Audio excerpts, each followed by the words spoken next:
Well, welcome to starting your successful private practice this year. I am Kelly Higdon. And I am Miranda Palmer, and we want to welcome you.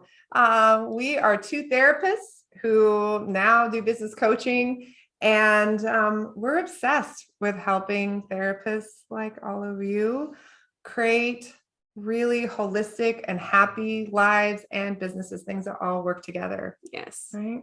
Yes. So today is about starting your practice in a way that is sustainable and joyful for you and your clients. This is day one of our Joy Rally. This Joy Rally has different trainings for every day. And if you're here, that is our focus. So are you ready to start your private practice this year? And we're talking about joy and ease. We want to hear from you. Because during this time, we're hoping that you'll make some key decisions that can truly change everything about your life and your private practice.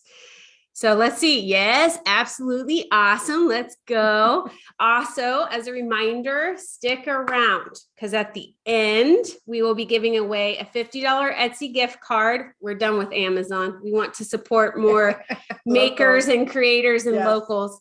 And we are going to give away a free lifetime entry to our business school for therapists worth $1,950. I love seeing all the yeses here. I love the enthusiasm. So this is your year. You want to be fully yourself. You're not fitting into boxes and in systems that don't work for your clients, right? You care about the outcomes of the services that you provide. Yes.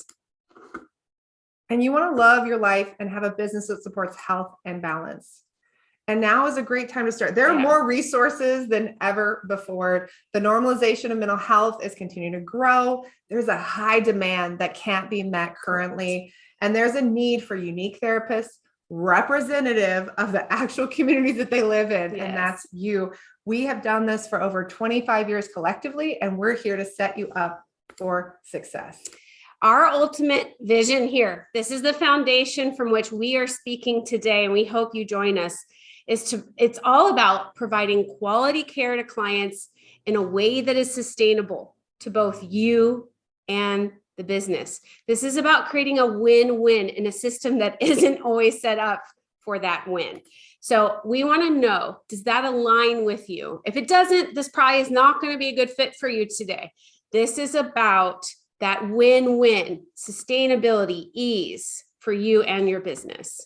Now, there can just be one kind of problem with all of this, which is that sometimes we don't think about private practice as being a business. Right. But it is. Even if it's part-time, a side hustle, just a boutique practice, whatever words you might be using to make it sound small or reduce your fear about the process, it is a business.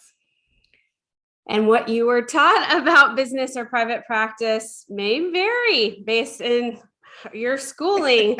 Miranda? I was taught zero about business. I was taught that like private practice is lonely and it's like not a thing. And most of the people that I worked with were research psychologists, and they hadn't even done therapy, much less been in private practice. Mine was everybody had a private practice, even internships, like your practicums could be private practice, but it was always a side gig. It was never a full time. Like all my professors, like, well, I do that, then I teach, then I adjunct over here. So it was never a full-time thing for people. Yeah. And what's interesting was that like I went into grad school with the express intention and vision of going to private practice. But by the time I went out, I was like, no, that's not what I want to do. Yeah. Right? But the truth is you need a sustainable business, right? Because if you won't be able to do quality work without it.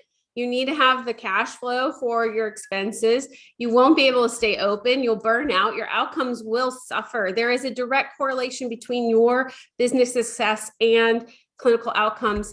We want you to be able to pay yourself, be prepared for taxes, and so much more. Right. And this is when this imposter syndrome comes up, especially when you're starting out. Wait a minute, can I really be a business owner? What? I heard there's a recession. We've got what is that stuff called? Where the money's not worth as much as it used to be. Inflation. Inflation. Thank you, Karina. Everyone's like, inflation. recession, the economy, the pandemic. Am I really good enough? Am I ready? Will anyone pay me? How much will I need to charge? There is so much to learn.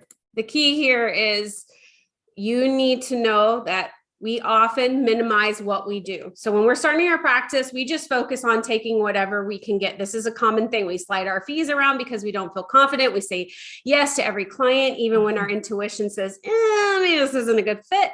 And then we don't have enough income, or when we aren't getting great outcomes, it erodes our confidence even further. So we slide our fee more, we work harder to say yes. And it's this cycle, and we wonder why we have no energy or time for marketing or, building the business, or why we feel uncomfortable networking and being seen. But if you're here today, we're going to show you how to avoid this and how to start things out the right way, the way that truly gives clients the best outcomes and creates sustainable income for you. Because you need to know this, your work matters. You matter. Yes. Right? This is the piece, is that it is a beautiful thing that happens in therapy. The impact that comes together. And let's take a moment to really deeply connect with what it means to be a therapist and what it's meant to you in particular.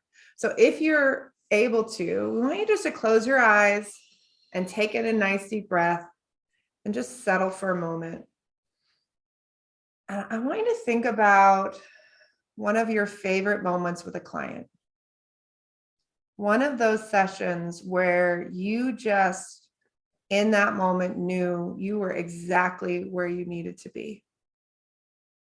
Bring up that session, the room you're in, the color on the walls, the temperature in the room, how it felt on your skin. Look on the client, maybe even what they were wearing, the furniture in the room. Take yourself back into that moment. And notice how it feels in your body, looking across at this client or clients and seeing that shift, being present to that magic moment. I can think about that kind of moment and I can feel emotion still today welling up in me. Give that permission to come up. Notice how that feels. Breathe into that place and that emotion, that physical sensation in your body. And just let it spread. Yeah. Can you sit in awe right now of the work you provide clients, their families, and all of the generations to come, that ripple effect? You're welcome to post if you want in the chat about the transformations you've seen. This is a relationship unlike any other. Yeah. And it is important. Our work stops transgenerational trauma and it helps people experience transgenerational healing. It's incredible. Right? This work is priceless, and so are you. You teach your clients to value themselves, their time, their health, and how to make decisions that reflect love and self-respect. Through therapy, you even take them through a process of evaluating and understanding themselves, what they desire or need, and help them shift beliefs and behaviors and boundaries. You help people transform their view of what relationships can be and create completely new family dynamics and norms that last through generations. What if you did the same for you and your practice, for you and your business? It's deserving of being in the world. You are deserving of that chance to help others, right? If your purpose and passion is to help others, how are you going to take care of you? This work is intense. Can we get an amen on that? How will you ensure that you can continue to grow in the knowledge, take care of your physical, your emotional, your spiritual, your relational health, and all the parts that you teach your clients about? You need to be at your best to be able to fully show up for your clients day in and day out. Clients, or anyone for that matter, they seldom get to have a relationship and interaction with people who give them full presence, attention, and wholeness. It's a lot to think about. in order to do this powerful work, you need to be able to take care of you. You are the product, you are the agent of change. Without you, there's nothing to charge for. Right. So this is why you got to ditch comparison. I'm just so grateful that you are here before, as you're starting and not coming to us years down the road and having to undo some of this. But if you can learn to ditch the comparison now, because it will kill you. You can't plan a business based on what others are doing. Tapping into that awe, that's uniquely yours. No one has had that experience but you. And whether each of you have completely different financial situations and needs in private practice. You may be single, married, have kids, don't have kids, have debt, loans, chronic illness. You might be nearing retirement, don't have a buffer. You live in a rural area, city, a high cost of living area, cheap area. I mean, your needs change based on the cost of rent in your area, your specialty, and so much more. You cannot compare. So if we're going to go through this, ditch the comparison now. And this is the most misstep of starting a practice, right? When people start a practice, they think of the clients, the work they're going to do, but they also often figure out that the biggest equation is you and your needs. Yes. And, what are the things that you need in the life you live? What do you need to be able to do the work well in attunement? How are you willing to honor those needs? Don't leave yourself out of the equation. Yes. A healthy business is one that makes profit. What do you need at the core from your business? You need to make an income. If you aren't making a profit over time and paying yourself, you don't have a business. You have a toxic relationship. And beyond your passion, money is the foundation of starting a business. That's what businesses do. They make money. They support the owner, the future employees that you may have. Are you willing to honor that? Because it can be hard to realize that what you need to create great outcomes and take care of you are resources that are all tied into money in our capitalistic economy. The fee you charge is a pillar of the sustainable business. And without a thoughtful fee and a real income coming into your bank account, your private practice can't be sustainable and you can't continue to help clients long-term. And clients need you there long-term. Today, we're going to teach you how to create a fee that really makes sense for you to ensure you have a sustainable, healthy business that works for you and your needs. There is this other problem, though, is that we didn't learn a lot about money in our training, right? Well, what we learned wasn't great. What we learned was that you're going to work for free, or you're going to have a really low-paying job with a master's degree. We're going to start you off from the get-go with like tons of student loans. Right. And then we're going to shame you for the fact that like your student, like you can't pay your student loans and you're just going to like learn this process that you're going to be indebted forever. Like it's just this whole crazy thing. We go into these nonprofits where often it's this, hey, it's sliding scale. Everyone's paying a different rate or they're paying nothing at all. And we start to associate that like, that is what's happening, right? That this person is only paying $15 for a session or $20 for a session. And somewhere in our brain, we start to like associate that that's the actual value when it's not. It takes way more than whatever your client was bringing in to possibly pay all of the expenses. And that leads us to being the worst paid master's degree. All this is not okay. We don't like this. When did this become the norm? That these caseloads are ridiculous. I saw someone post that they're going to be leaving their agency job, their county job.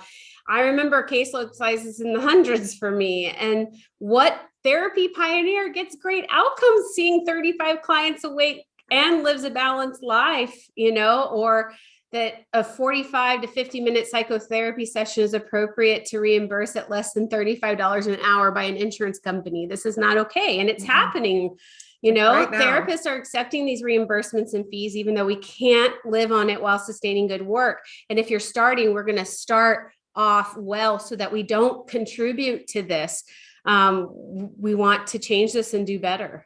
And I think it's hard because this is happening. There's lots of therapists charging things that aren't sustainable, but they look at, well, other people are doing it. Yes. So like, that's what I should do. And when you look around, it perpetuates something that's not working. Right. And this is why we want to break the cycle. It starts with you, right? This is something that like people that come through our business school and coaching clients are always shocked about.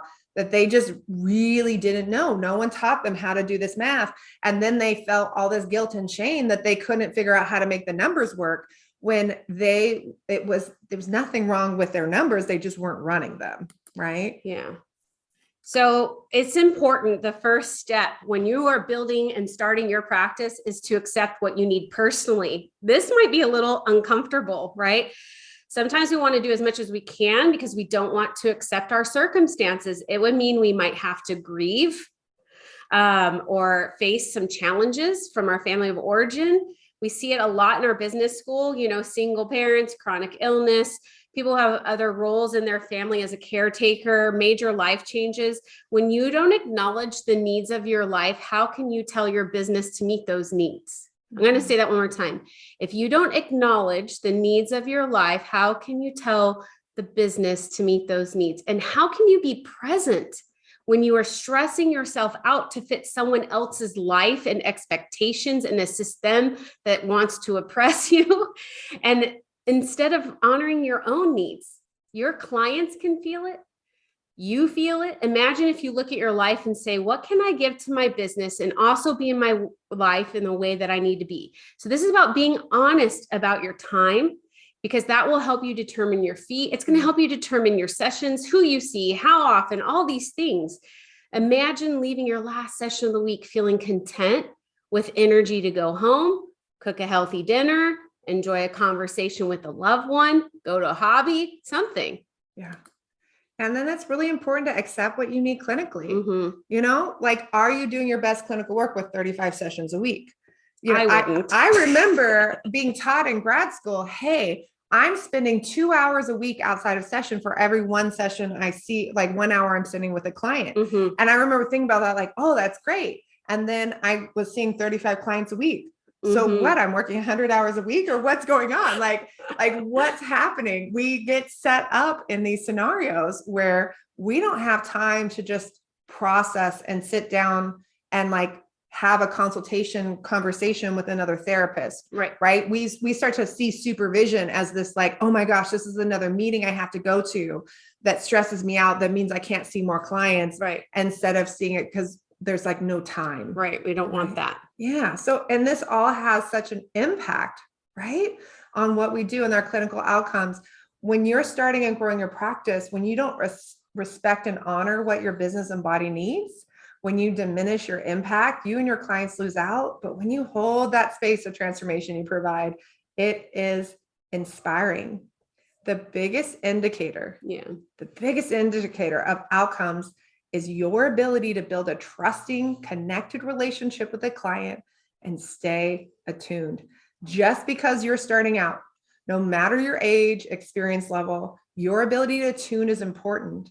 And that's why today we're going to create a financial plan that sets you up for the time and space to actually attune, right? So we want to ask you, are you committed to giving your clients your best? It may mean getting uncomfortable. It may mean grieving and accepting who you are and your circumstance. I saw someone post hey, insurance is how you make it accessible. Not everybody has that privilege. Not everybody has that circumstance that they can afford to take insurance. So everyone is different here, right? You talk about what works for you, but this is about what is best for you and your clients. And it's going to be different from all of you, from Amy to Erica to Susan to Kadisha. All of you are going to be different. I love seeing this. Yeah. You give your clients your best, but how's that going to sustain your life and your business? It's time for this solid financial plan. Right? A plan is a gift to you and the client. It's preparing to start solid from the beginning. So let's start with step one. Get a paper out. Yes. And a pen. Yes. Or pencil. How many sessions can you do per week where the first client of the week gets the same attention and intention and presence as the last client of the week? Right. How many sessions can you do per day where you are seeing an amount of people where you can actually still take care of you? Where when you're done, you don't and somebody says, hey, how's your day? Don't talk to me. Yeah. I can't talk to anybody anymore. Yes, where you don't feel numb or dead inside when your kid is like, hi, mommy, or hi, daddy, and tries to give you a hug. And you're like, oh my gosh, like I'm spent. What does that really look like? And maybe even think about the idea that this is also the amount of sessions per week while also running a business. And remember, this is where you've got to check that internal compass. Is that number coming from a supervisor or an agency manager telling you this is what it should be? Or are you tuning in and embodying your decision here? Okay. Because I know clients, we have clients in our business school that can do like 2 to 3, but they do really intense work. Yeah. Or they have chronic illness that doesn't allow them. So they work more frequent days. Everyone is different. So pay attention. And then how many weeks a year? How many weeks we're going to have sick? Maybe you're sick. Maybe you care for others and your kids are sick. Taking actual vacations. If you want to do trainings instead of, well, I'll take 2 training weekends a year and then I'll work through that and get no rest whatsoever. How many weeks per year?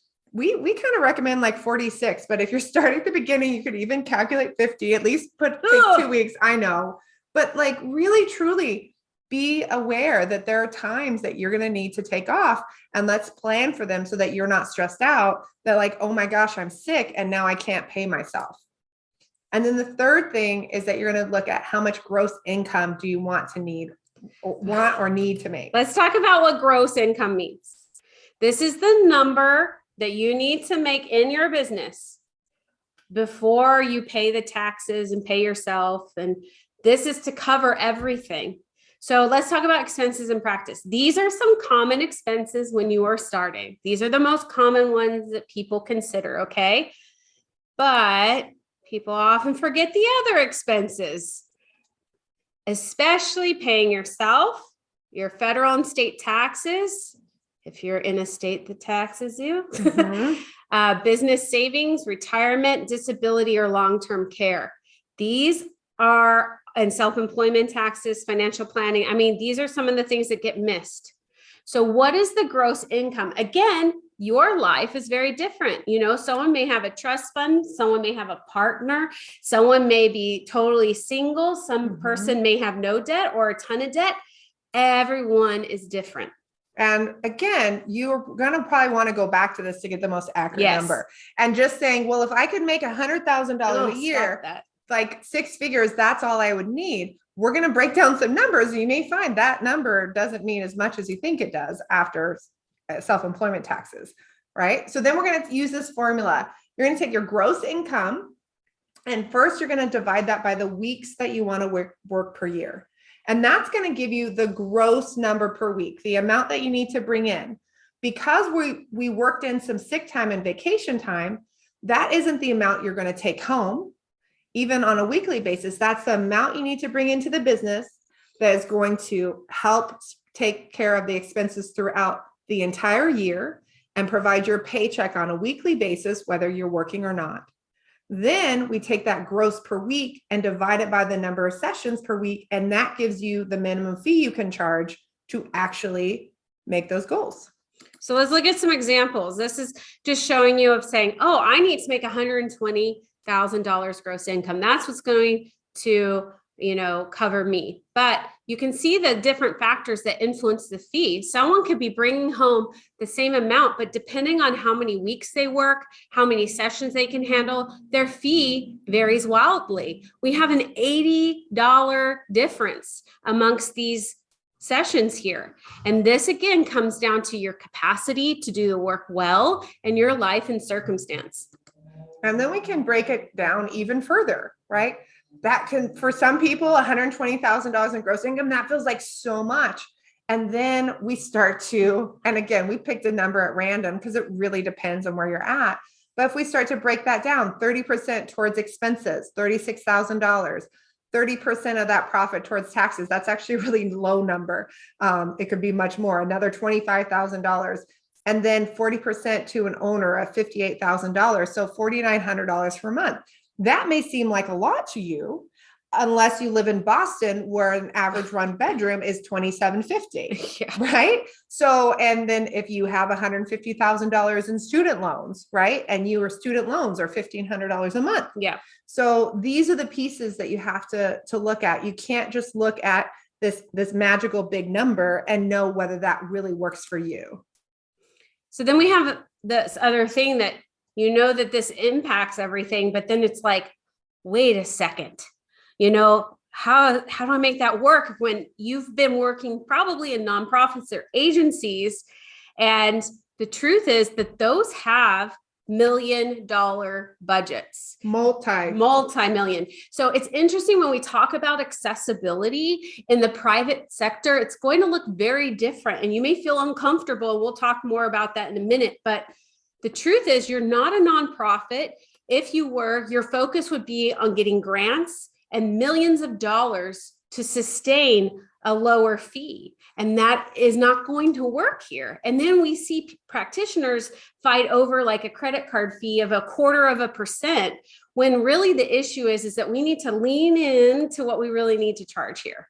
So here's an example of how we can run numbers and how trying to recreate what we had in the nonprofit, these wonderful sliding scale accessibility, and trying to recreate that without having, like, I looked up the budgets a couple of years ago for nonprofits that were in my area, and one was 12 million, the other one was $17 million, right? So when people have this place, and we have this idea of how many clients per week, this little thing, and the full fee, and then if your actual average, so let's say my fee I determined was 130, but I slide, $50 for this person and $20 for this person. I do this one pro bono, and my actual average is $100 a session. My lost income over the years, $42,000. That is sick time. That's vacation time. That's putting a little money to retirement. That's all your buffer. Like, that's everything, right? That is pure profitability. And again, if we take this down even a little bit more, if you're seeing about 20 clients a week, about 50 weeks a year, every $10 on average that you slide your fee, just $10, $10,000 of profit at the end of the year. So a small decision makes a huge impact. It compounds. Now, oftentimes people do the math and they have like an aha moment. You might be looking at this going, wait, I need more time off than that, or maybe I can't see that many clients, and that's fine. You're going to come back to this and play with those numbers so you can see the impact overall and what it means for your weekly schedule and your time off. We would say about 90% of people who go through our business school that apply this formula end up changing their fee. And another 20 to 30% begin developing other streams of income when they discover that the one-to-one is not sufficient. Like they max out what they can do with their therapy, and then they decide, I want more income. And so they end up doing that in other ways. Yeah. So now it's time for you to decide, what about you? What kind of impact would that $10,000 make in your business, right? Or that $20,000, that $40,000? What kind of impact will it make to you and you're going forward, right? Yeah. And we can come up with a lot of pricing blocks around this, because especially when you're starting, there can be this mentality of like, I should just get started. I'll take what I can get, right? And the truth is there's no correlation between years of experience and outcomes. In fact, the research shows the longer we do this work, the worse we get. So stop saying I'm new, I just got out of grad school. You're at an advantage in terms of your outcomes.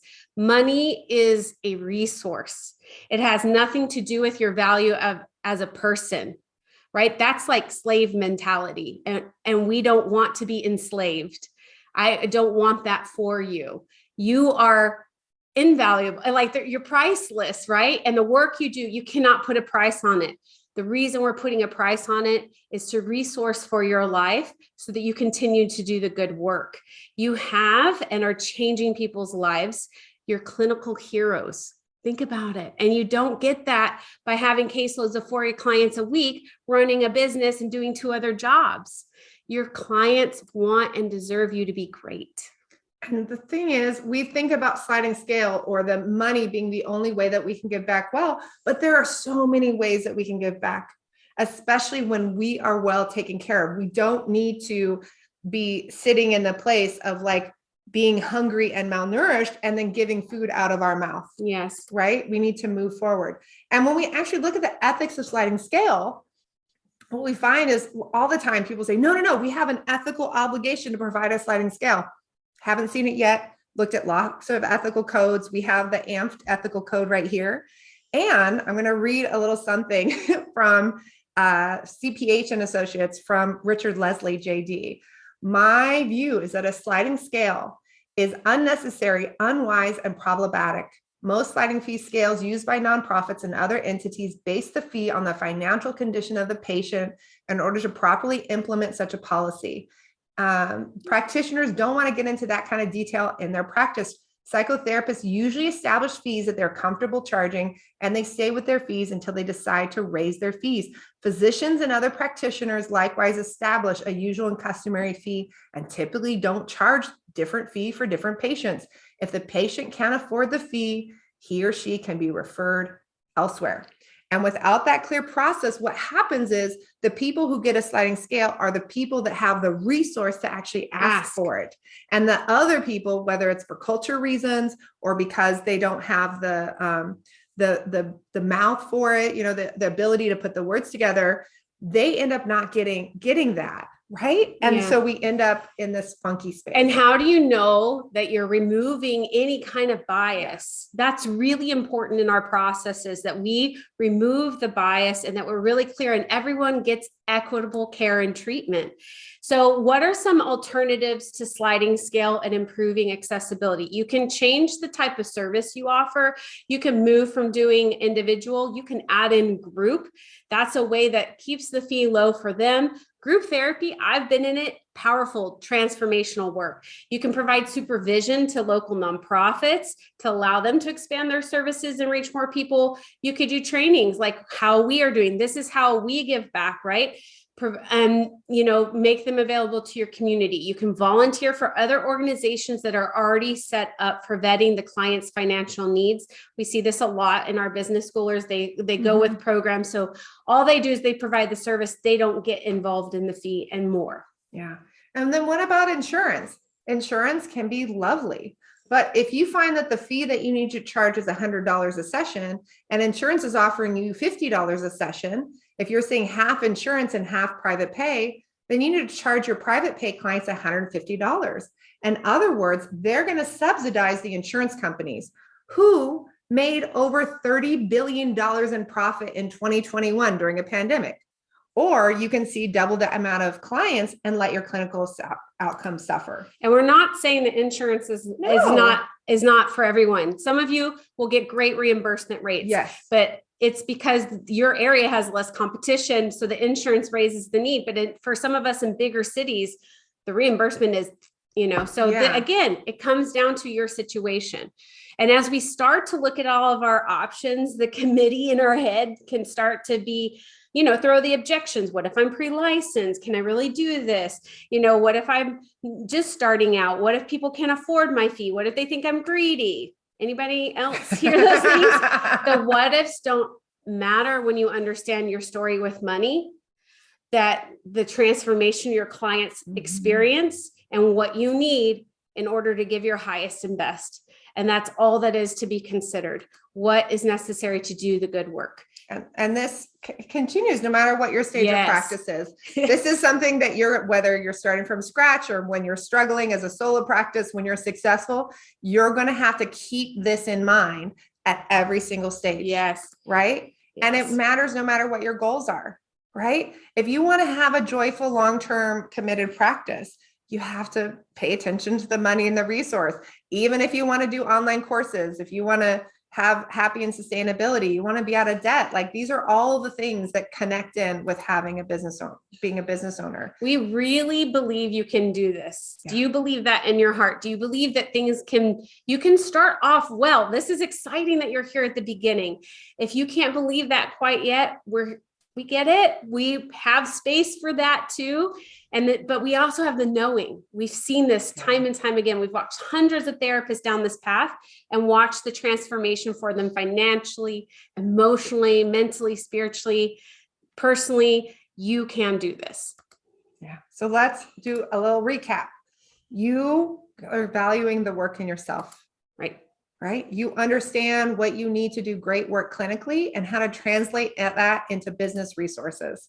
And you've calculated your full fee that you need to charge to be able to be sustainable when you start and grow your practice, right? Are you committed to starting your private practice this year the right way? Mm-hmm. Say yes in the chat if that's you, right? Yeah. Yes, you deserve this. And I know it can be really hard and really scary. Maybe things are kind of bearable right now, right? Like you're like, maybe I could do this for another year. Maybe I don't have to start this year, but it's not really working the way that it could be, the way that it should be. Like you can feel it in your body that like, this is not sustainable. We're here to help you make this so much easier and happy and sustainable and profitable. That's why you're here today. We want to share with you what we've discovered about how to make starting a private practice easier, happier, sustainable, and more practice. The only way we succeed is if you succeed. That's very important to us. We are like the biggest cheerleaders for therapists around the world, and you are normal if you need support. Our trauma can get stirred up in this process, and many of us just need that solid object of support. Very concrete steps like we've gone over today, even just like that's the basic math. We can get into more detail. And emotional support is important too, just to make small changes, much less big systemic changes that need right now. I want you to hear this. You are on the forefront of changing the field of psychotherapy in private practice. You are the leaders of that. The decisions you make today will influence generations to come. And at this point, you have a choice to keep doing things the way that everyone does them in Facebook groups, on Psychology Today, and in other practices that lead them to burnout, exhaustion. And we have more people leaving the field right now than entering it, right? Or you can start to live out a life and business that are sustainable and create deep change for you, your clients, and everyone who comes in contact with you, right? Breathe that in for a minute. You know what it feels like when you've made it through a challenging session. You leave feeling buzzed and energized because this work can fill you up. It can be really gratifying. And this work can sustain you financially, but it won't happen if you keep doing what everyone else is doing. We want to change the worst paid master's degree. We don't need to be on that list. And there are over 40,500 searches for compassion fatigue each month on Google alone. That's got to change. Are you ready to have a business you love top to bottom? Yes. Type yes in the chat. Are you ready to have a financial freedom, a buffer, and the ability to care for your needs effortlessly? Are you ready to step into your role as a business owner? Are you ready to burnout proof your life and practice? Are you ready to start taking action that you know will lead you to the life and business you want? Are you ready to have a steady stream of awesome clients contacting your practice that fit you and that you delight in? Then it's with great pleasure that we're going to introduce you to the Business School for Therapists. Yes, this is a hybrid online training program where we personally help you create a full, inspiring, impactful, successful practice that runs like a well-oiled machine. So when you leave at the end of the day, there's no more work to do. And we want to help you create a balanced life and mindset so you can be happy and healthy in your life without the unreasonable hours and low pay. Our mission is to help create and grow and scale your effortless, profitable practice so you can live a life of more joy. This is the joy rally, y'all.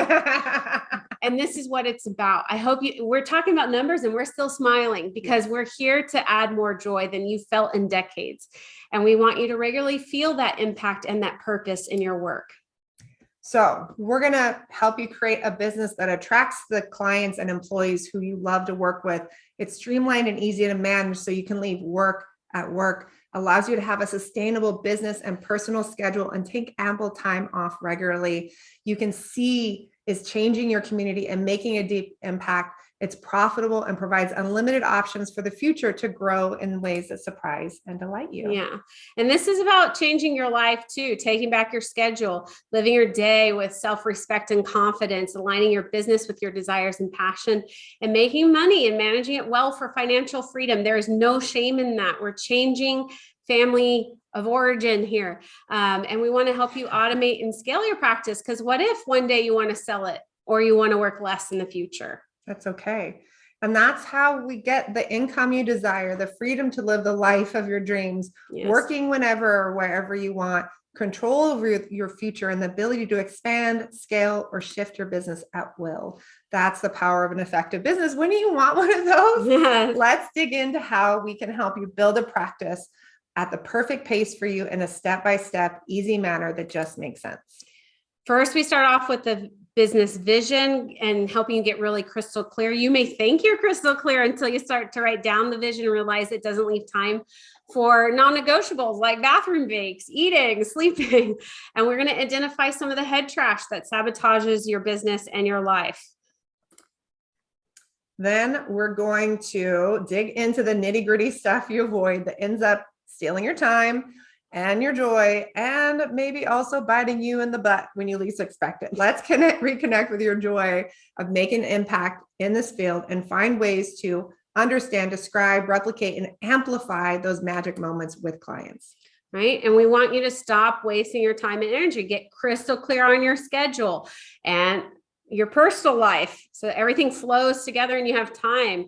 You might find, like many of our clients, you have unrealistic expectations and you need another 30 hours a week, but that's okay because you're going to learn how to outsource, eliminate, automate next month and next year. So you don't have to keep running around in panic, feeling like you did something wrong. And then we're going to set your take-home pay. No more shame around money or numbers. Our business plan will do the math and heavy lifting, leaving you with the financials of your business plan that make it simple to set your fee, raise your fee, save for taxes and retirement, and plan for growth, whether you are just going to be starting a solo practice or whether you go into a group practice in the future. We're going to disconnect the idea of your fee as being a reflection of your value as a human being. You're going to learn how to see money as a resource and how it relates to the quality of care to your clients, plus how it directly impacts your outcomes, sustainability, and ability to keep the lights on. You're going to maximize your online presence, learn how to write compelling messages that attract ideal clients, no matter your niche or how general your practice is. So you're going to learn how to optimize each page of your website for max conversion and build your website from day one for the day you'll need a waiting list, because that will happen. You're going to learn how to get found online consistently, know exactly what people are searching for in your area, how to optimize each page of your website so it can be found, how easy it is once you understand what search engine optimization or SEO is and take the power into your hands. And finally, understand the SEO so you don't get taken advantage of. There's some crazy people that will charge you thousands of dollars for something and not do it well, which is how we hate people being taken advantage of. And you're going to learn how to create the right marketing plan for you today and for years to come based on your numbers, goals, and your community. No more throwing spaghetti on the wall and does that even work? I don't know. And paying for all the things. And you'll learn what numbers to track short term. Like, how do you know things are working? That's what we want to help teach you. Yeah. 4 weeks a year, you're going to receive one-to-one critiques of your work from our team. I love this website design, search engine optimization, marketing analysis, email copies, your logos and branding, your headshots, landing pages, course outlines when you get there, marketing language and plans, administrative letters, scripts for clients, and anything else related to creating your joyful life and practice. We'll provide you with videos, rewrites, or whatever you need to get on track as quickly as possible. This is on demand, right? You can, no stress about attending a live session. These are all the lessons, and there's actually a lot more. And you find what you need, you jump around however it works. It's on the go. There's an app you can use, or you can get on your desktop, whatever you prefer. Yeah. It's everything you need, right? Everything you need. And we're going to give you what really works, but it won't be a one size fits all solution. We're going to give you the options of what works and why, and teach you how to choose what makes sense for you right now, based on your personality, your situations, your goals, etc. You're going to get a formula that works and that's fully customizable to you right now, and you'll be able to use it in the future as your needs change. We're going to show you how to do all of that in business school for therapists. And when you could piece it together kind of a la carte, you could get some SEO support, website stuff, one-off business coaching, copywriters, all of that. But the biggest thing that we notice is that people lose income from being underpaid, and they wait and wait and wait to join. And then they're like, I should have done that, because that's why we don't want to, we don't want you to go through that. No, it's crazy. And I know it can be hard to think about the idea of like joining a course, because we think like, I think I just need like a one-to-one coach, right? The truth is, for us to sit down and work with someone and give them the foundation they need long-term for that on a one-to-one basis, we would need like 3 hours a month for a whole year. And that's just to cover the fundamentals of the business. That's not getting into like the nitty gritty, like let's go to high level strategy. And even if it was just, you were paying $150 for a fledgling business coach, it would take you over a year and cost you $5,400 just to get the basics set up. And most great business coaches who really know their stuff, they range somewhere from $300 to $1,000 an hour. And that's even if they offer one-to-one. But there's only so much they can teach you in that hour, and you're going to need to leave the session and actually do the things. And that's something we love about business school for therapists. You don't have to hold all the information that you're in your head the first time you hear it. You can pause, rewind, fast forward, and you can even search the video just for the right word or phrase of where you're stuck, and it will take you right to that place where we're talking about in the video. And we've confirmed again and again that therapists learn and progress quicker and with more ease in the comfort of a safe and supportive community. Mm-hmm. The reason that we do group and the business school in a group format is because it works better even than one-to-one. Yeah. I think based on our years of experience and thousands of therapists who've gone through this process, we've seen it accelerate people beyond what is in one-to-one. And we need this message out in the world now that there's more demand for mental health care than we have therapists available to meet it. We want to make it easy and move forward. So the investment in business school will be just 6 payments of $375. And it's everything you need for years to come. You're going to get all the formula but it's customized. Like we don't do cookie cutters at all. Yeah. You're going to get that step-by-step formula. It's totally customizable for you. We'll walk you through building or rebuilding every element of your business, marketing, and personal foundation. 8 modules going at your perfect pace. You'll gain access to 2 weeks of unlimited group coaching sessions twice a year to give you feedback and answer your questions. Plus, you'll go through exercises that create everything you need as you progress through the course, and we'll provide you with video feedback and critiques during those 2-week live power coaching sessions. It's going to be rad. Now, we have hundreds of testimonials, case studies, rave reviews. In fact, 95% of the people surveyed after business school say they're happy they purchased and they'd recommend a friend to enroll. And we know therapists don't recommend people spend money lightly. We've been running business school since 2013, and every cohort, we push it to the next level to make it the best program on the planet. That's who we are. 9 years. It's crazy. We're constantly looking ways to level up every person in the program, both the current students and all of our alumni and everybody in the future. Yes.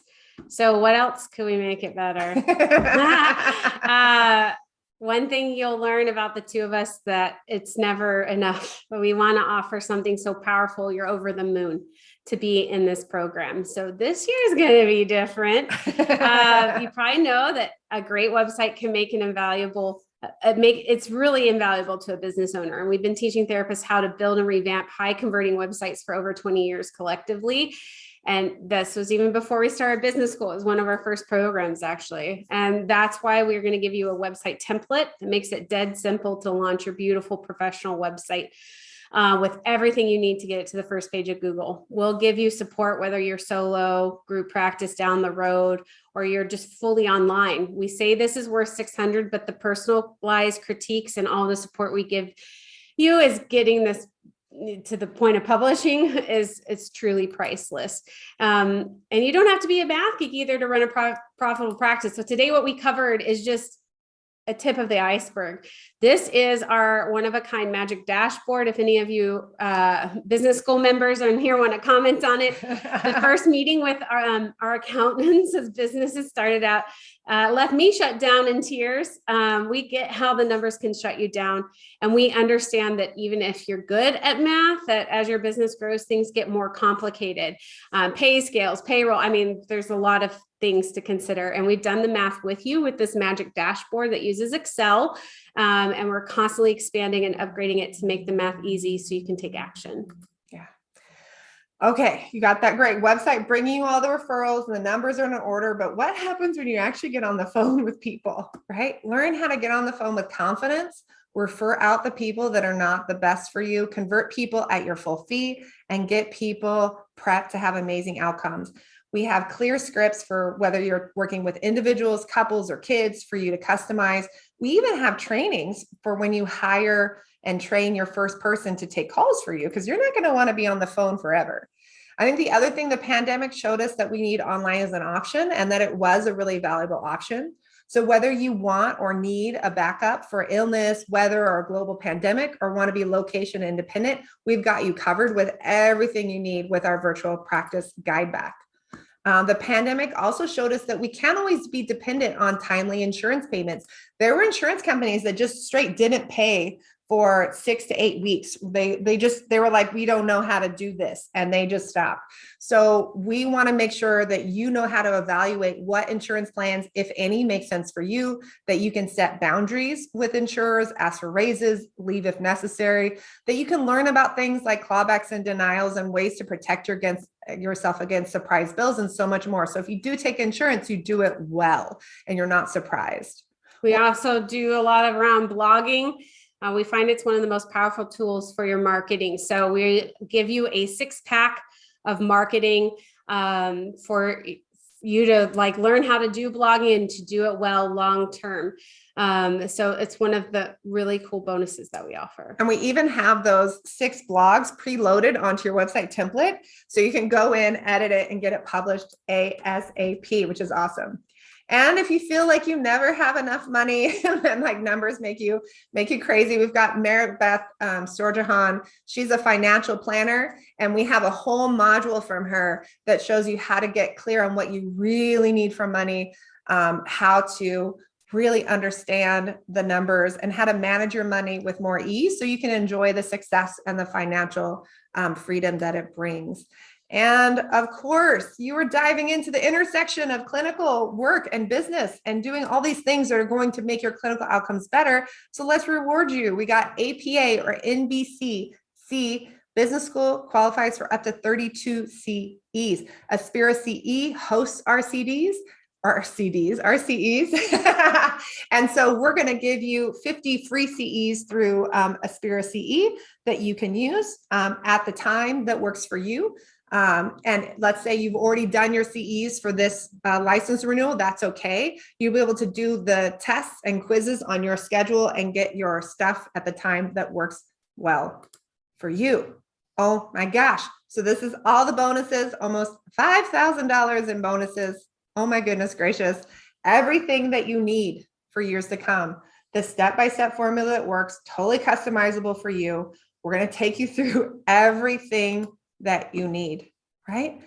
And again, 6 payments of $375, or you can save $300 if you pay in full. Make it easy peasy. I think it's really important that people be aware of other people who have done this, like Ivy.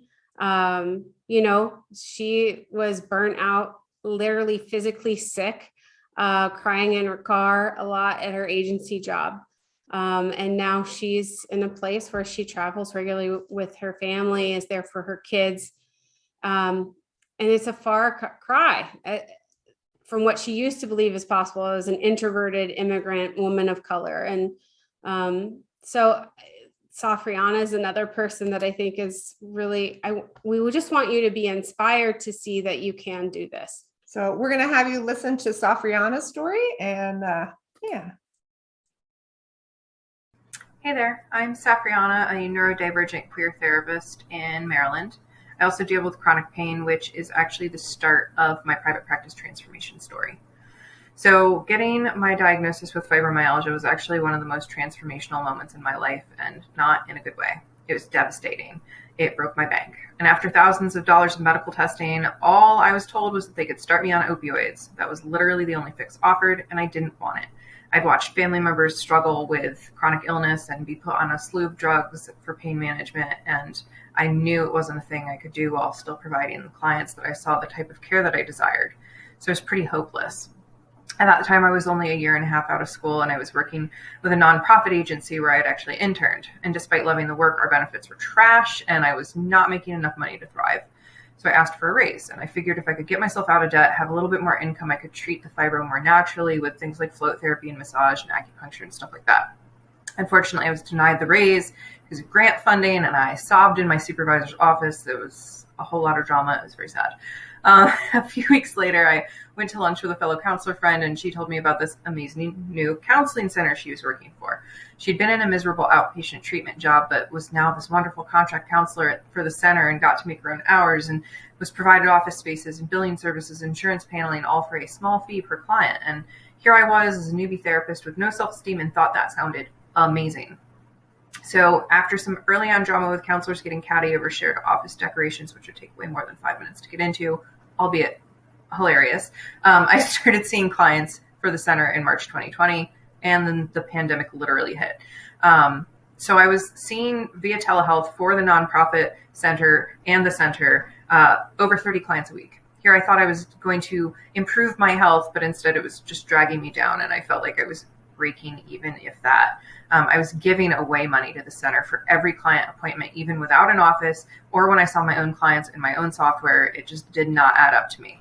So I asked why the policy was that way. I got shoo-shooed and just tried to convince myself it was a good deal since they were giving me a steady stream of clients, even if they weren't my ideal clients.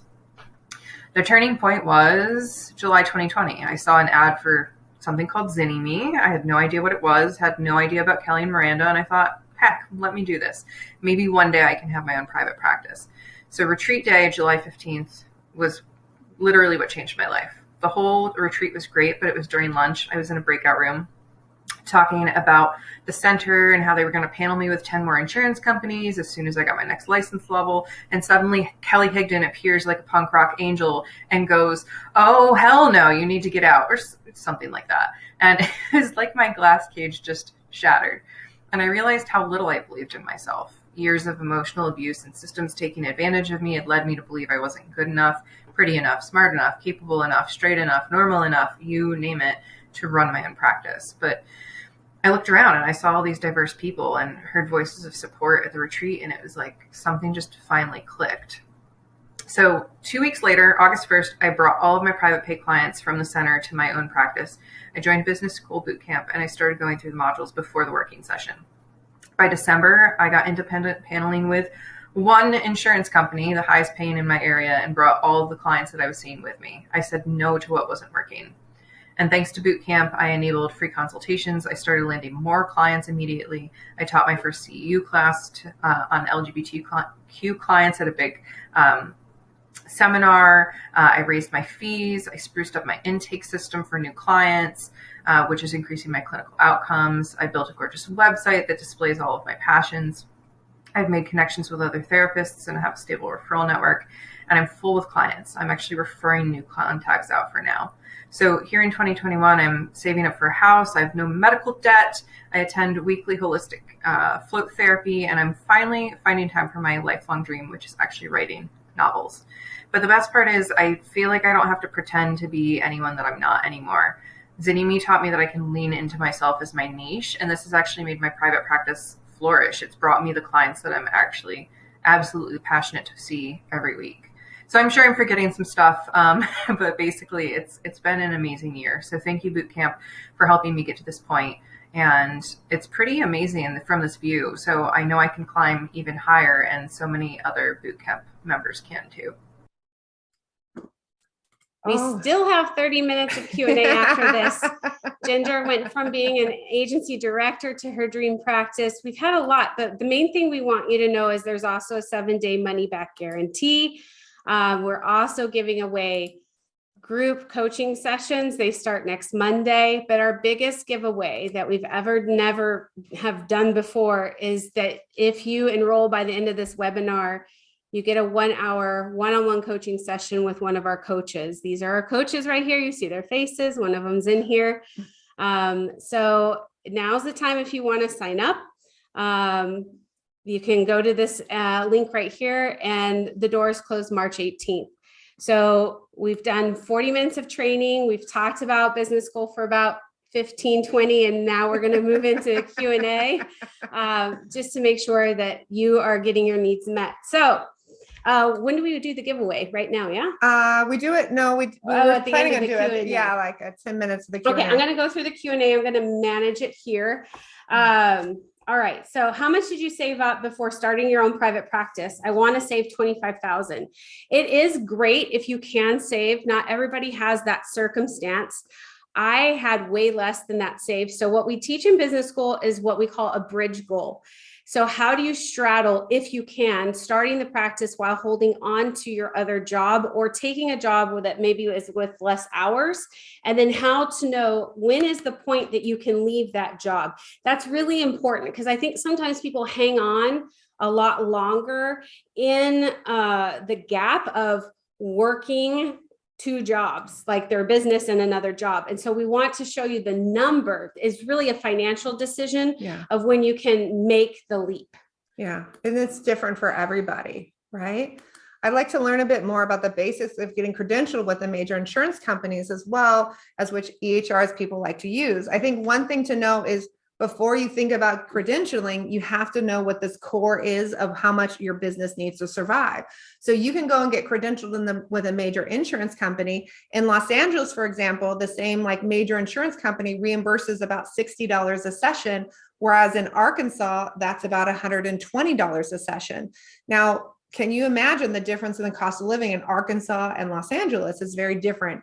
So we want you to understand your cost of living. We want you to understand your business expenses and know that number before you go down the credentialing rabbit hole and understand exactly what that means for you in your area, because it's different for everybody. In some states and areas, insurance, very viable. In other areas, it's not very viable. Yeah. And just because you see other therapists doing it doesn't mean it's working for them. You don't see their credit report. You don't see their bank account. You don't see how much debt they've racked up. What is the best way to determine a sliding scale? Again, if you decide to do that, we recommend you do it once you are full with your full fee clients, because then you can give out of abundance and not out of, you'll end up resenting it. We see this a lot and it shows up clinically and it impacts the outcomes.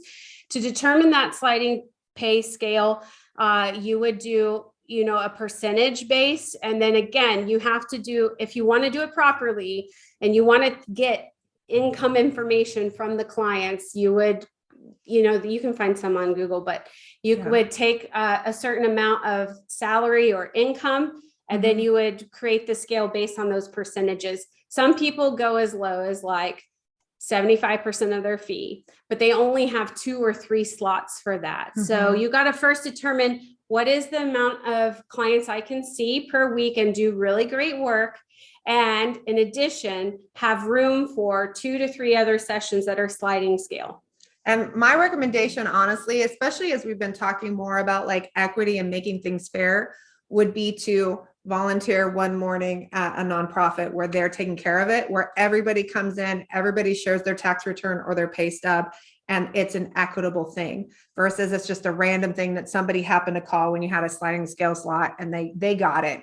And then they're coming in talking about, and this happens to everybody, they give a sliding scale slot, and then that person is talking about they're taking this trip over here, or that trip over here. Oh, I just bought this new car. And then the therapist is feeling all these feelings. And then it feels really uncomfortable to come back up and talk that through. It does not feel good. I love this question from Mia. What about the guilt and shame related to the population that is not able to be served? Since I have chosen to be out of network provider, I know what the work is worth, and I also feel an obligation to marginalize people. I will say often that people doing that work are themselves marginalized. And it's this interesting place, I want to say this properly, that especially if you come from a marginalized community and you are changing the story about what it means to be marginalized and the income data and all that kind of stuff, it's hard to be on the forefront of changing that for your community. There are some people who have gone through our business school who have decided, you know what, I'm going to have to do a nonprofit to do it in the way that they really, really, truly want to do it. They want to offer $10, $20 kind of fees. And the insurance companies are way more of a hassle for them. So they decide they want to do a nonprofit. There are coaches that will help with that. We have one that does a little training in business school where you get a board and you hire a grant writer, or you start learning how to do grants yourself. Mm-hmm. That is okay too. You may be here and be like, I don't want a for-profit business. First of all, a nonprofit still has to be profitable. Yeah. It's not like you won't be profitable, but the way it gets funded is different. The other idea is that your full fee clients are subsidizing for those lower fee clients. Another option, again, like we said, group therapy, retreats, other forms of ways of working with people that allow you to serve more people, but reduce the fee. Yeah. I would like to think about it sometimes as like a TOMS. If you're charging a fee that's like really sustainable and you know what, I built into my business plan that 30% of my profits are going to get straight donated into this nonprofit. Yeah. And that nonprofit's going to be able to do that work. And that could be a nonprofit you run or not, because you may find, you know what, I actually really want to do clinical work. And when you're running a nonprofit, you don't have a lot of time for clinical work generally. Yeah. Self-proclaimed perfectionist trying to get over having every dotted I and T, before seeing clients. How do I get over having to have everything complete prior to making an income? It's never, I will just say, like, this is business, which is your largest personal development course. As far as I know, I'm not done growing as a human being, and your business won't be either. So this kind of comes from that whole good enough, right? We want our parents to be good enough. We want to be the good enough mother, parent, caretaker. It's the same here, Erin. It's like, what is enough? And knowing that it is enough, and that this idea of mistakes are bad. It is a tragedy that many of us were brought up that we had to be perfect in the therapy room. Our mistakes are really great for our clients, as long as we're within ethical boundaries, of course, but you will make mistakes. And what does it mean to have a mistake made therapeutically and to own it and to work through it with a client? How amazing for them to have that corrective experience, and how amazing for you for the same in your relationship with your business, to know that you will make mistakes. It's not about perfection, and that over time, you're just going to keep getting better. I love this question. Hey, you marketed this, how to start a practice from scratch. When are we going to get to this? Your business and the money part of it is one of the most transformational part of actually starting a business from scratch. You may think that it's about, like, we could give you a long ass checklist, and there is a long ass checklist when you're starting something from scratch. But when we think about what we can give you as value, this is the part, is that people don't teach you about how to run the numbers and create that process. So I know it feels overwhelming. I know it feels like, I'd like to just have this long list. That long list that just says set your fee, that's not going to help you. That's not your highest and best. Can I bring clients from my group practice with me if I go into solo practice? Technically, it depends on what you've agreed to in the group practice, but I have this belief that clients can go wherever the heck they want to go. That's actually like ethical, legally, they can go wherever. And if someone tries to step into that, that's just poor clinical care. However, it does happen. So it's really best that you assess your situation and that you just be honest with your clients when you do leave where you're going. And they may or may not come, and that you want to try to do it in a way that doesn't destroy your relationship with the group practice owner. Yeah. Have the conversations. They can be difficult. Sometimes they can be good. It's all over the place. Curious on any suggestions on how to move from a full-time clinical job to starting your private practice. So we talked about this a little bit in terms of bridge goal, but I'm going to go back into this one.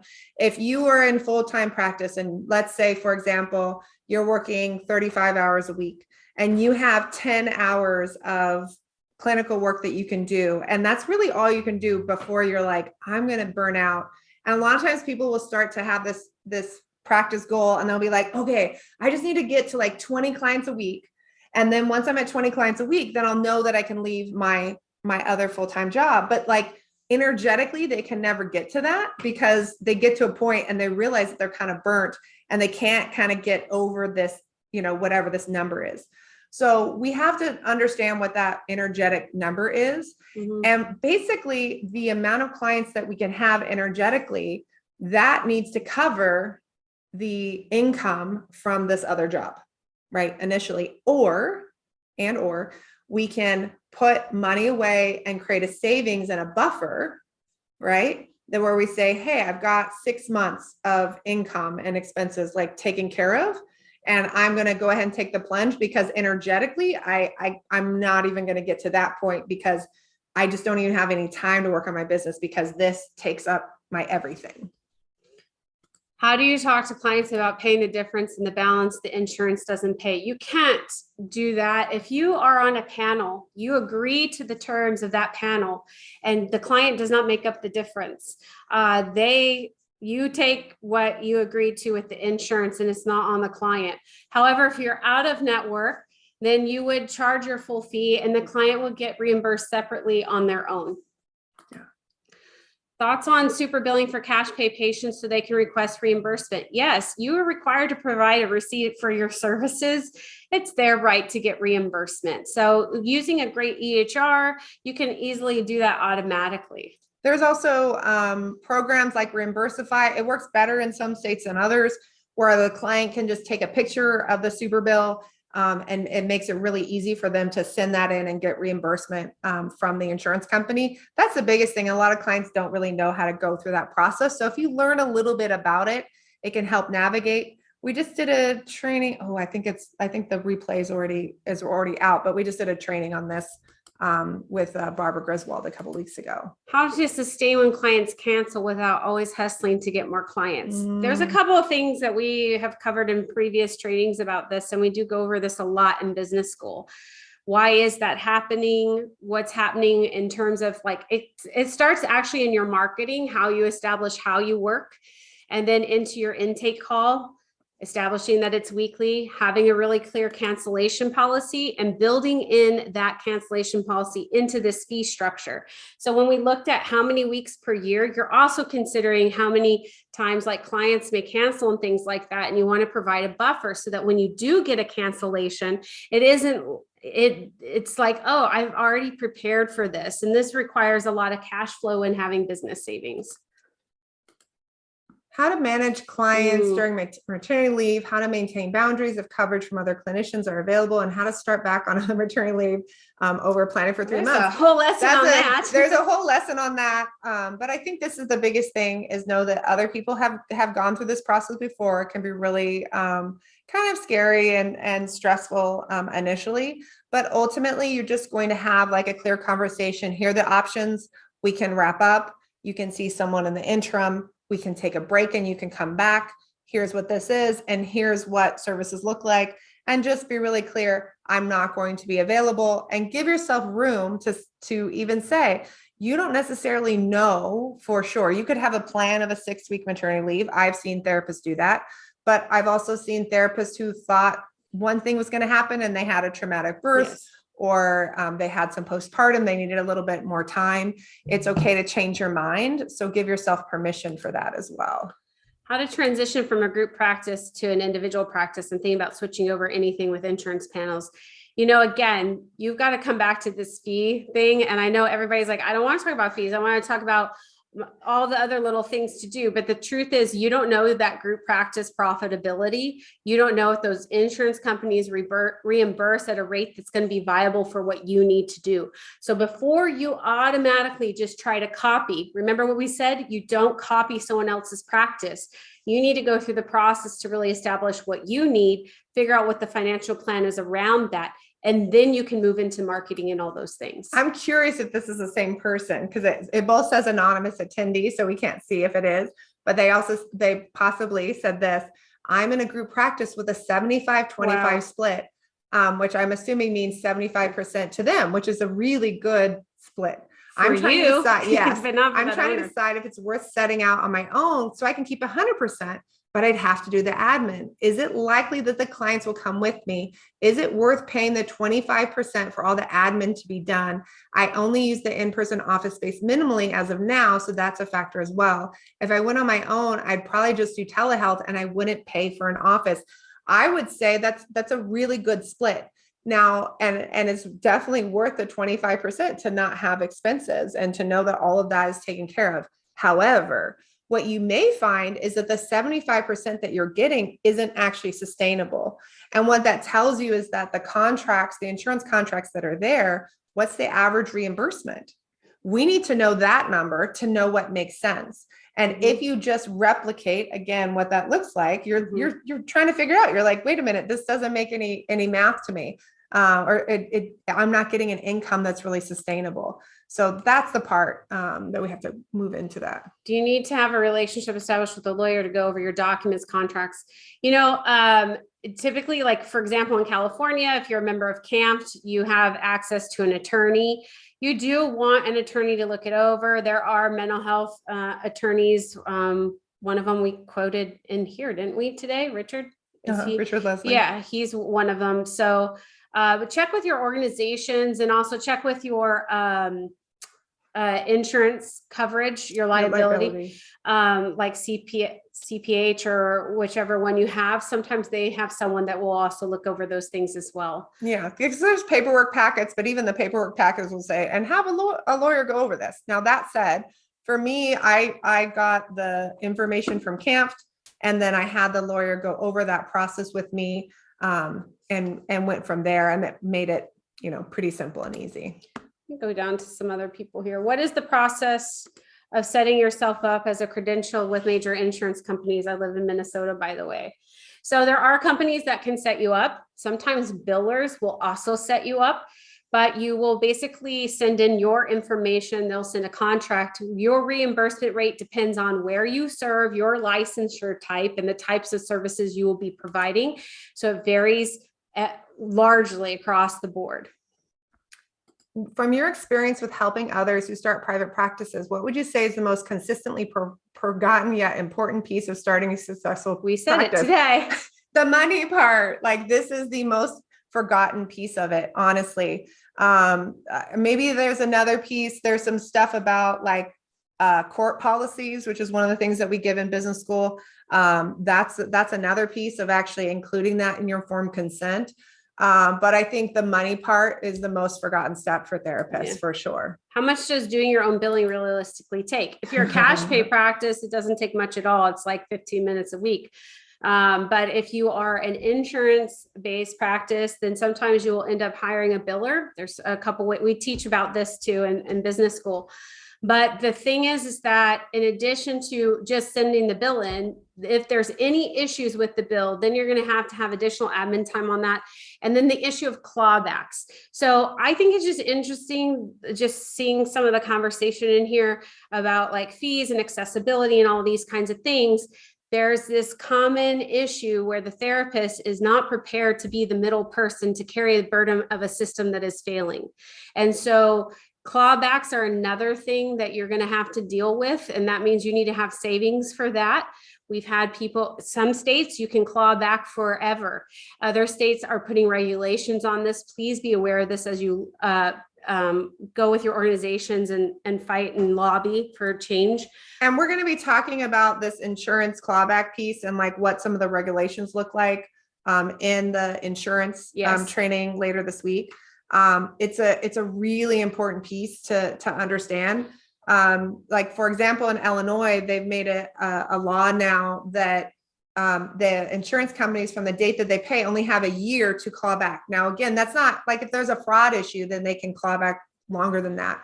But before that, they were having insurance companies do clawbacks years after for like over $1 million in some cases. So can you imagine? And what that looks like when I say clawback, it literally could mean that you suddenly get your reimbursement check and it says, we've kept this because you owe us $30,000 and you just suddenly don't get paid for the services you're doing. And it had nothing to do with your records, had nothing to do with your notes. You did everything right. And they just said, we told you this person had insurance. We paid you for years on it. We were wrong. So that's what adds into the billing time. So you can have a biller to do that for you. And they get a percentage of what, or you can pay them hourly, or they get a percentage of what they get paid. So it just really depends. And an EHR will make that a lot easier because you can automate all of that. How do you charge a client when the insurance uses the billable amount to pay towards the deductible? You charge them what you agreed to in the contract. Like they pay towards their deductible, so they have to pay you. Yeah, they pay either using their credit card, their bank card, their FSA, their flexible spending account, or their health savings account.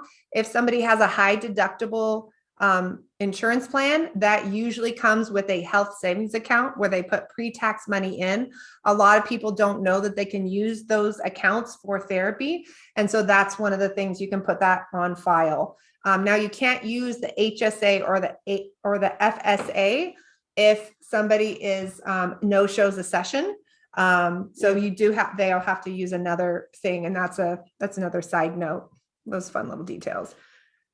What have you found for the best EHR systems? You know, this is changing again over time. Recently, Simple Practice changed some of their costs and stuff like that. There's a lot of new EHRs on the block, right? It's the big way people are making money, and then they sell and then so we have a lot of people that use therapy notes. And Simple Practice, for some people, they have continued to stay with it as well. But I'm hearing good things about sessions, but they still have some limitations that they're trying to catch up. Yeah. And I think that's the part that is kind of frustrating. When you look at, there's never been a perfect EHR. It's like, this is a little better for this is a little better for that. Simple Practice has been on the cutting edge, but they did change their pricing structure in a way that like we're not stoked about. So, you know, I think Therapy Notes is doing a really good job. They have pretty similar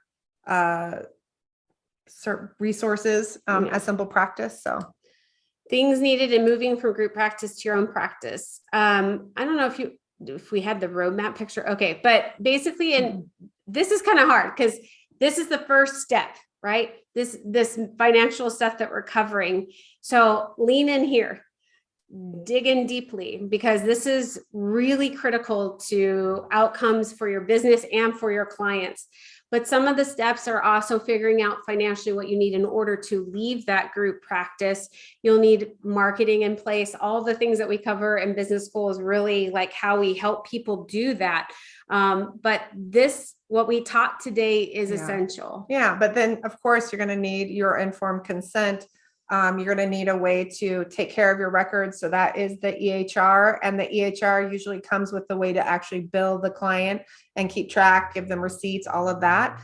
Think of your EHR as like your automated receptionist. Yeah. They take care of your filing. They take care of your numbers. They take care of all the things if you utilize them. So I would set up your, and sometimes they even come with some of the informed consent that give you sample documents that you can play with. So you can go from there. All right. I want to make sure we get a chance to do the drawing. What do you guys think? Are we ready for drawing time?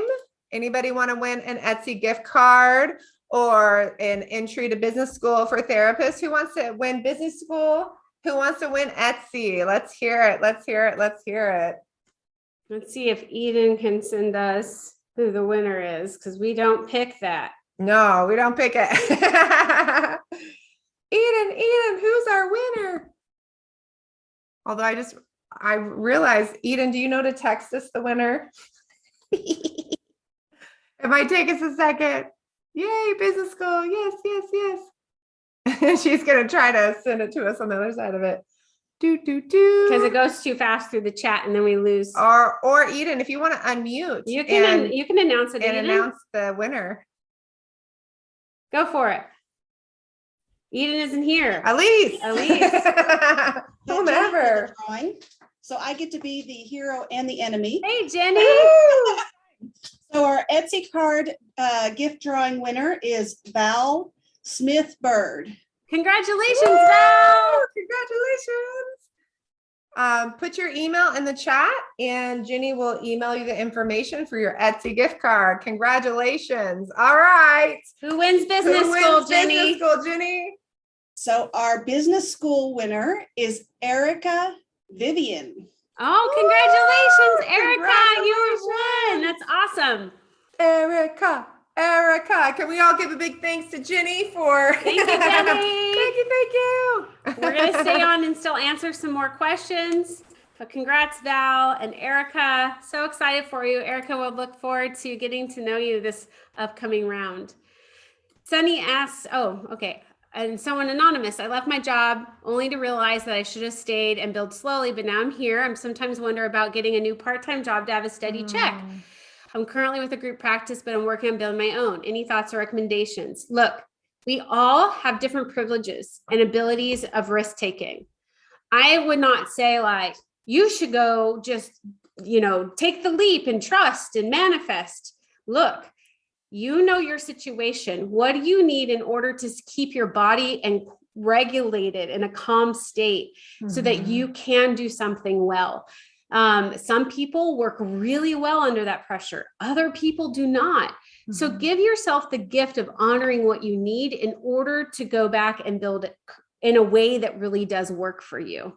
I think also the thing to think about too is like, I think of like, if you're part of a group practice, that is a part-time job. Yeah. So there's something about that feels like I'm starting out on my own. If that was the case, that's where you should be starting everything from scratch. Is it that the group practice that they're building you slowly, or are you still responsible for all of your marketing? Like, what does that look like? Yeah. So that's the other part too. Sometimes a group practice owner says like, hey, this is going to build slowly. This is what this looks like. This is what to be prepared for. And so have a real conversation. It may be that it makes more sense for you to have a steady paycheck and then really truly go out on your own. Yeah. Where you're not kind of sitting there feeling like, oh, I'm just sitting and waiting versus like, no, I'm starting my business. I'm going through the steps. Which one do you want to do, Sunny? Yeah. I live in a home, the home I live in has a separate studio with separate entrance that I want to convert into my office. Is there a negative to having an office that is also on the same side as your home? We have a whole lesson on this in business school, but it's not necessarily negative, but it does change your processes in order to create safety. It does change maybe who you will work with and who you will not, the hours you have, those kinds of things. And the safety planning is going to look different, but there's lots of people that do it and it works for them. Yeah. I think that's the part is like, what does that look like? What's your family situation? Are you going to hear your baby crying on the other side of the wall? Is that going to be distracting? Is your dog going to be barking? What does that look like? So there's a lot of logistics to look through. What systems do I need to organize my practice? What software and how do I bill? Again, this goes into an EHR. A good EHR should have a way for you to take care of your records, a way to organize the finances, a way to bill clients, a way to message clients, just keep credit cards and HSA cards on file, all of that. So it kind of takes that in there, a way to send the paperwork for a client to sign, for them to do an online intake and have all those signatures and take care of all of that and make it easy peasy. How do I find clients? We're going to be talking about that tomorrow. We're going to be talking about marketing 101.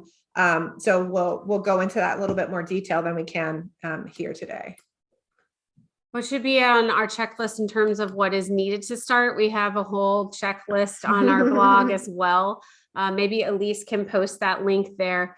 But we also have an intensive checklist in our business school where we go over everything, and we do it for other countries as well as US. So. Yeah, because there are a lot of moving parts and pieces, and even if we were to list them out, just off the top of our head, we'll probably miss one of them. Like that's just a realistic thing. And you'd say, well, how do I do that step? How do I do that step? We have links to all of the steps of exactly how to do that. I plan to open an online practice soon using DoxyMe. I'm interested in knowing more about electronic signature technology. Really use an EHR, avoid DocuSign. You need something, not just that you can digitally sign, but you need it to be encrypted and HIPAA compliant, which means a lot. Military grade encryption, backed up in 2 remote places. So you're going to do best by getting an EHR for that. How do you go about finding the best CPA or tax accountant for your business? They will also help you file your business paperwork. So filing your business paperwork, to file as a business, that's an attorney. To file for taxes and any kind of fees and registration fees, that would be your accountant. Finding an accountant, we've gone through several. We have some that we recommend in business school. It varies. Sometimes they get too tired and burnt out, and then the service starts to change. So we recommend you start talking to friends and family and start asking what accountants they have. We have a whole like how to interview an accountant questions to ask them in business school as well.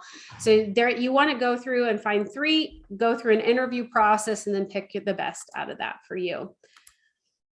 All right. So for the people who are here, and we want you to make sure and post your final questions here. And so we can get to those. I know there's lots of people that have had to go for different reasons or what have you. And so we want to make sure that you have your questions answered, whether that's about starting a private practice or about business school. Do you have any thoughts on using AI for patient intakes? Or using one to answer questions that may come up in a consultation or FAQs? Yes, I've actually known some people who have started software for this and then they've killed it because of the risk factors involved. No one yet knows how to mitigate the risk that if certain things were said, sure, someone said suicide in the word, the AI could alert the clinician. But if it's said in a more subversive way, the technology just isn't there yet. And so I think you got to remember what makes this effective work is the relationship. So building the relationship starts in putting together all these things to start your practice. Then the next step is the conversation that you have. That's going to really influence your outcomes. And then the ongoing conversations you have in the clinical practice. So don't avoid it. It's clinically necessary in our viewpoint. Follow up on the previous of having left a full-time job and currently at a group practice. The group I'm with, it's doing good. I have clients, I could stay there, but there's a clause that says I can't work anywhere else while being there. Although I'm an independent contractor, I wonder if there's a way that I could stay at the group practice and still work in private practice on the side rather than wasting time and valuable energy looking for a new part-time. I just want to clarify to see if this changes what you think. So here's the part that's really interesting. If you're an independent contractor, the idea, the legal definition of that is that you are a business owner. Yes. So it's a weird thing to tell an independent contractor that's a business owner that they can't do their business. Can't do that. There's some, and again, this has been clarified in a lot of states. And it's definitely clear from a federal level, but states have gone in to a lot of therapy practices, and it's state by state, East Coast, West Coast. It's not just a California thing, saying, hey, no, your primary thing is therapy. You're wanting this person to work here long term. You cannot say you can't work for somebody else. That's part of why like people can be on Uber and they can be on Lyft, because you can't tell someone, well, you can, if you're working for us, you can only work for us. Otherwise, you wouldn't see people like Uber would absolutely say, no, it's us or the highway, right? So there's a reason that that's there. And Uber has done all kinds of sketchy things. If Uber could do that and tell them they couldn't work for Lyft, I pinky promise people would you'd only see one sticker in the door or in the window. I know that sounds like a weird example, but I think a lot of people can resonate with that. Although if you're in a rural area, that doesn't make any sense to you. So, yeah. Can you go down one? Oh. Yeah. How do you handle pricing for paperwork, STD, collaboration meetings outside of sessions? You prorate a lot of any kind of work that you're doing. So you need to know the speed because the idea is that if you weren't doing that work, you could fit in another client. So you're going to prorate. Yeah. Now, in terms of like copying, like when we say paperwork, so the notes, we need to put that in, work that into the session time, right? So that's why a lot of people have a 45-minute session, but they're charging for like an hour basically. So they have the 15 minutes outside of that. Just making a copy of the records there's some specific regulations per state of how much you can charge per time or what have you. But when it comes to anything in terms of like the collaboration, making phone calls, all of that, we can go forward. All right. How to handle the good faith estimate that will not scare clients with the total estimated cost. So this is the part, they're going to get the same thing everywhere they go. There's nothing to be scared of. It's all going to be okay. And with a good faith estimate, can we provide it per request? No, this is one of the things that has been clarified. The way that it was written up initially, it was a little bit unclear, but we've checked with several lawyers because I'm like in this place of like, this doesn't make any sense to me. Like, this is dumb. But no, And the thing about the good faith estimate is so interesting is it was literally developed in relation to unfair practices that insurance companies were using. And then they got out of it. So it came onto us. So it's this really funny, but not so funny thing, right? Do you work with anyone in B school who is licensed in the US, but wants to be location independent, for example, maintaining licensure in US? Absolutely. Yeah, for sure. And we have people that are doing that now. And yeah, people now, are people being punished? We're definitely being inconvenienced. It's BS. It's not okay with the good faith estimate. We've had free trainings on this before, Maria, in terms of templates for notes and all of that. And we bring in guest speakers for our business school, and we have a whole thing on that, but we do talk about a lot of collaborative note taking so that the note is done in session. Yeah. Make your life so much easier. All right, you all. I'm getting weak in the knees. I've been standing up so long providing trainings to y'all. So I'm going to start to wrap this up. Oh my goodness gracious. What a day, right? I want to tell you for a second, for those of you that are here that are trying to figure out, I know that this is an investment for business school. I know it's not right for everybody. That's okay. But it is right for you for identify as a helper, a healer. You love doing good for the world. If you're committed to success, but you just need the direction and support to get there. Maybe you get overwhelmed or frustrated sometimes, but you never get up on something that's really important to you. You're going to love this program if you are someone who enjoys not only learning impactful tools, skills, and strategies, but you delight in learning new things about yourself and how you work and live best. It's not right for you if you're someone who's going to wait and hope for someone else to save you, your career, your schedule, and your bank account. You can be an introvert and shy. We have so many success stories. But if you're someone who will shut down, leave your community, and not show up for support when you need it, our program isn't magic. Business school can't find you in a deep, dark hole behind a door only you have a key to. It's not right for you if you're content with people telling you what hours you can work, what pay you can receive, or when you can schedule a doctor's appointment or vacation. If you think it's okay that therapists are consistently the worst paid master's degrees, don't enroll in this program, right? This isn't a magic wand. There's no guarantee you'll reach your goals. You show up and take personal responsibility, be open and willing to take action. Whew, it's powerful, right? Like it is a powerful thing. We've had over 2,000 therapists go through this. We've answered every single question that can possibly get answered in our business school. You can start and enroll today and start making progress right now. You have 7 days to check out the community and materials and make sure it's a good fit for you.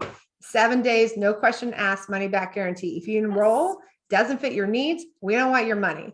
We won't work and ask you to prove you did any work, watch any videos. You can just say it's not for me, and we refund your money. Things kick off. We're going to start the 4-week group coaching program on Monday to make sure you know exactly where to focus based on your goals and needs. You'll be able to submit questions in advance and watch the recording if you can't be there live. We'll be stopping the new enrollments on Friday, March 18th at midnight Pacific, or when we fill our cohort for this round. We have sold this out like 7 times before. You're going to start progressing at your own pace and schedule right away. Then we'll dive into a 2-week unlimited group coaching session, March 28th through April 8th. And you can supercharge your results with personalized help and power coaching whenever you need it. Just payment plans. You can use PayPal credit. So there's lots of options here. We're here for y'all. Okay. We know that the money stuff is so uncomfortable. We totally get it. Like this is just such a process and such a scary thing to move into being a business owner. But the reason we share this in particular, as opposed to just set your fee and we'll just give you a checklist of things that you don't know what to do. Like we'd rather dive deeper into the money part and have you come away with a fee than just give you a list of things and then say, oh, you have all these questions. We can't possibly answer them now. We want you to come away with that. We want you to have the experience, whether you're like Ivy, who's an introvert and you're feeling like sick and you're ready to be on your own, whether you're like Safriana, who's just going like, I can't live a life of health unless I make a change. Or you're like somebody else who's like, I've been working so hard for other people. I'm ready to start my own thing, right? Like that is, oh my goodness, like the stories that we see and the shifts that we see in our clients is just amazing, right? You're going to get the personal and business financial plan that sets you up for financial success. You're going to have your website taken care of, and ideal clients are going to read through and delighted to schedule with you and your staff. An easy process for when you get full, so you're not spending your life on the phone killing cards. A website that's on the first page of Google. Like, you're going to learn how to do everything that you need in your practice today and for years to come. Goodness gracious. And we know there's this thing of like, this looks great, but like, I'll just do what I can do right now and I'll invest next time this comes around. And you're right. You are capable. You probably can do it alone. But here's the challenge. We've spent the last 11 years doing that on our own, walking people through who've tried to do it on their own and done it the longest, hardest way and lost so much money and stress and energy along the way. There's no reason you don't have to do that. You don't have to spend a nickel and dime yourself through that and be on your own with this. You've been on your own long enough, right? There's nothing. It's not like there's this free publicly available map that will get you to this destination. You can find a few blog posts by people who claim to know the way. These people have really good intentions. They may even think that they've gotten to the summit themselves, but we've been doing this for 25 years with therapists from all over the world through every situation you can probably imagine. Recessions, pandemics, mass exodus, insurance clawbacks, partnership fails, divorces, babies, marriage, chronic illness, and so much more. What's the probability that this one blog from someone who's been in practice for years actually crack the code and gets you to everything you need in the summit of your life? Chances are low, right? Everything you've achieved in your life is happened because you took a risk of some kind. That's what your schooling was, right? A risk. This is the missing link to getting the true return on investment for all that schooling and training. We're here for you. The support you need is being offered right in front of you. And yes, you can absolutely do this on your own, pay tens of thousands of dollars and waste countless months and years and probably burn yourself out along the way. Or we're here for you. If this works for you, we give our word that you'll get there better, faster, and with fewer frustrations and create even greater success with us having you do it alone. So you're welcome to join us. Yes. We'd love to have you. And with that, We say adieu. we say adieu. Although I think there were some people that were joining business school while we were in there, and I haven't even like welcomed them, which is, I always mean to do that, which is no fun. Oh my goodness. Oh, welcome Sherry and Batsaba. Welcome, welcome, welcome. We're so excited to have you guys here. Thank you. Thank you. Right. All right. We'll Have see a ya. lovely day. Cannot wait to see all the rest of y'all there. Bye, everybody.